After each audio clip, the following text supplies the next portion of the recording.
Hey guys, and welcome to another reading vlog. So it is another edition of Winterathon. So if you haven't seen my first vlog about this is basically a readathon that Sasha organizes between her patrons. So it's a private event.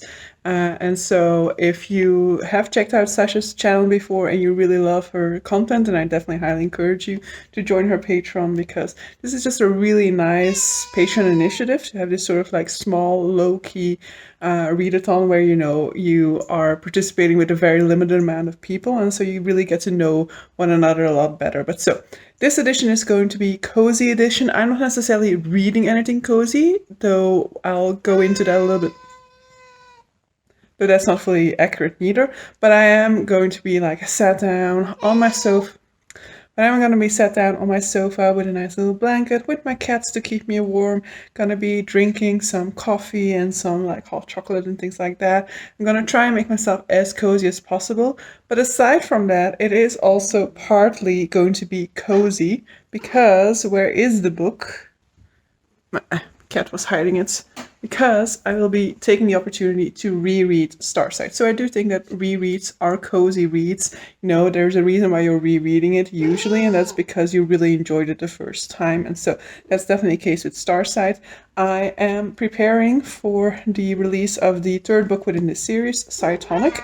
So I reread Skyward in October, and I only need to get around to Starsight now, because before I can dive into Cytonic, I can dive into Cytonic right after this one, but ideally you read the first two stars. No. But ideally you also read the first two Skyward novellas, which are called Sunreach and Redawn, before you go into Cytonic. So ideally I finish this one over this weekend, which is kind of my hope, but it is a little bit ambitious. And then I will have more than enough time to still read the two novellas before Cytonic is released. So that's kind of my ideal schedule, but it is still like a 400-page book. I'm not really anticipating being able to finish it within this Winterathon. So this is a 24-hour edition. It started at noon today. And it is going until noon tomorrow. I took the first, more or less the first two sprints, because there are like 2 minutes left on the current sprint, to edit a video that needs to go out tomorrow. And so I have done that. And so now I will be finally jumping into some reading.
Hey guys, so it is close to 6 o'clock at night on the Sunday, but Winterathon is definitely already over, but I'm gonna be continuing for the rest of the day because I do hope to still get like 2/3 of the way into Starsight.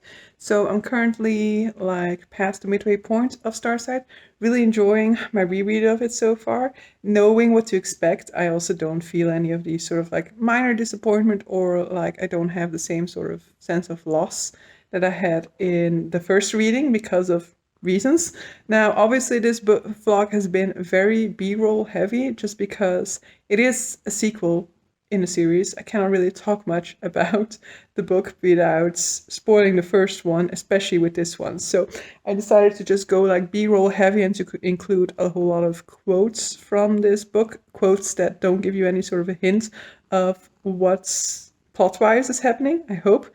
But so I'm going to be continuing a little bit today. If I can get like 2/3 of it done today still, like if I can get to the 2/3 mark, then perhaps I can finish it tomorrow, which means that I have like one more week to get through the novellas, and then I'll be totally ready for the third one, Cytonic. But so, Skyward, which at this point I'm going to talk about what it actually is. So Skyward is a YA sci-fi series by Brandon Sanderson. There's going to be 4 books in the series, and there are also some novellas that are going to be taking place within there, and like in between books 2 and 3, and then in between book 3 and 4. And then in this one, we are following Spencer, who's this young girl whose father basically was a big violet pyre, and he's basically like her idol, but in a major battle in their history, he kind of defected, and so he became branded a coward. And because of her family's association with him, they are kind of ostracized, and she's basically branded a coward by association. And so she kind of puts up this sort of like brash veneer in order to kind of counteract people's opinion of her being a coward because her father was one. And her ultimate goal is to become a fighter pilot like her father. However, the powers to be definitely don't want to see her place in the same situation as her father was, and so they're kind of working against her getting into pilot school. So I really love Skyward. Skyward is like a 5-star read for me. I really love the way in which the character development was plotted out within that one.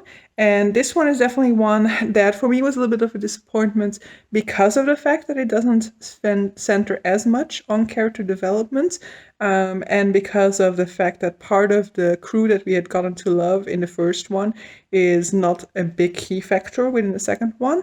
And so I kind of missed that crew a whole lot. But rereading it now, knowing those things, I'm definitely enjoying it.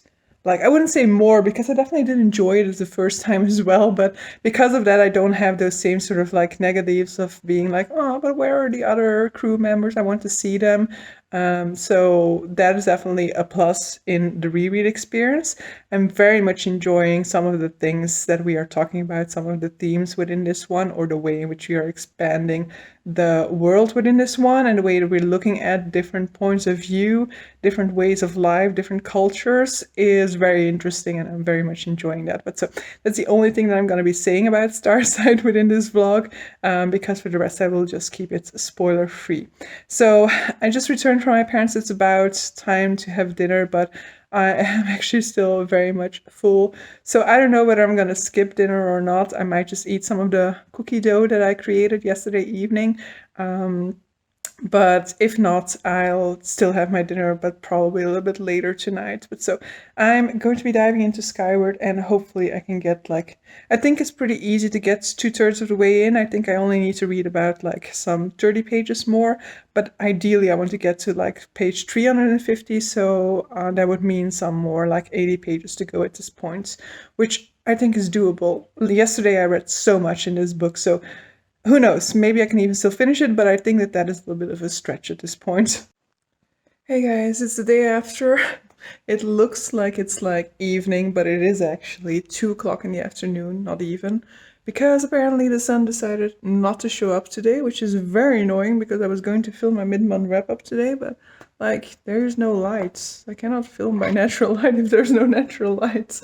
So yeah, but so that is totally not worth mentioning here, but so I finished Starsight yesterday. So I didn't finish it within like the Winterathon time period, because Winterathon was just from like 12 to 12, 12 on Saturday to 12 at Sunday. And even if you take it to be from Saturday morning until Sunday evening, I didn't actually do it because I finished like midnight on like the night from Sunday to Monday. But yeah, I mean, I was originally gonna go to sleep earlier because it was starting to get quite tired, but then I also had some stomach issues because of lactose, and so yeah, was staying up in any case, so I decided to finish the book, and I did. And I now know the cliffhanger again that everybody keeps mentioning. But as I also indicated on my Twitter account, even though I read it yesterday, and so I reread that cliffhanger, and I was like, and that's the cliffhanger that everybody keeps mentioning. Right, how could I forget that? And then this morning when I was thinking about it, I was like, wait, what was the cliffhanger again? So I'm gonna hope that it sticks around in my head long enough now that it isn't the case that, like, when I read the first chapter in Cytonic, I'm like, oh right, that there was a cliffhanger. But I wouldn't be surprised neither. But so I really enjoyed my reread of Starsight, as I indicated earlier. Just knowing some of the things that I was disappointed with the first time I read it made it so that this time around I wasn't really disappointed by them. Yes, objectively speaking, I still feel like I missed those things, for example, but knowing that that is just the way in which this story goes, it was a very enjoyable rereading experience. Because of the fact that my memory is so fucked, it also means that I got to rediscover certain things, you know, that some of the reveals were new again to me, because I was like, oh yeah, right, that's how it went. So that's the positive thing about having a sucky memory like me, is that I can just reread a book like that, and then the reveals are brand new to me almost. But so I really enjoyed this reread, and you know, some of the things that it was talking about, while I cannot really go into too much here because of it being a second book, I really enjoyed the way in which we are within this one kind of looking at the idea of two sides to a single story. The way in which, when a story has been told from one perspective, we have seen certain assumptions being made about the other side. And within this one, we'll kind of start to break down some of those assumptions, start to see the humanity to the other side of the conflict, basically. What is also something interesting that we kind of dive into with this one related to that conflict is that we are kind of seeing how both sides have, over the centuries, kind of made assumptions about the other one, because they haven't really been in direct contact with one another anymore for such a very long period of time. So that for both of these parties, the other has kind of become alien, and they don't really know much about them. They just have these sort of like caricatures in their mind. They just have this sort of like these sort of like stereotypical, exaggerated views that have been created throughout the years through the stories that they've been told about them. And so I find that to be a very interesting thematic that runs through this book, but there are very much other things as well that are very interesting about this second book in the series. But so I am going to be ending the vlog here, and then I will be continuing on with some of the novellas later this week, probably, because I now have 1 week until the release of Cytonic to read these two novellas. And then, yeah, I also do have other books that I want to read in that meantime. But so yeah, I hope you guys enjoyed this vlog. It was a little bit of a different one from my usual vlogs, but hope you enjoyed it nonetheless. But so yeah, see you guys for a future one. Bye!